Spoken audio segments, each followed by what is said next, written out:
Kuri uyu munsi wa mbere w'irushanwa ryo gusiganwa ku magare, ikirere nticyoroheye abarushanwa ndetse n'abakunzi b'uyu mukino kubera imvura.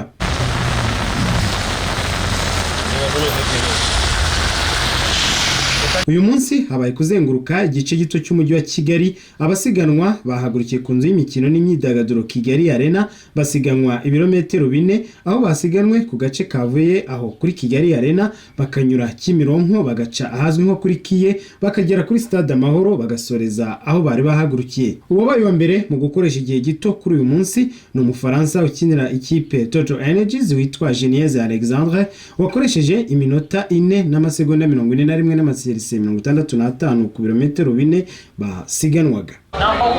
Geniez Alexandre. Uyu mugabo w'imyaka 33 wabaye Umufaransa wa gatatu wegukanye agace k'irushanwa muri Tour du Rwanda, yahise anaba wa gatatu mu myaka myinshi y'ubukure ubashije kwegukana agace ka Tour du Rwanda.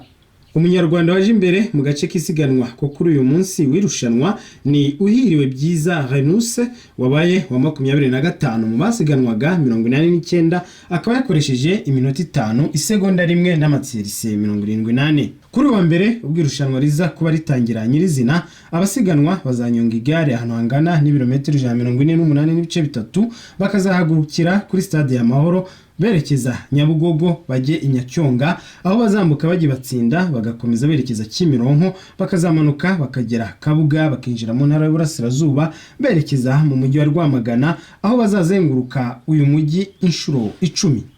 Jean Baptiste Mico Myiza, Ijwi ry'Amerika, i Kigali.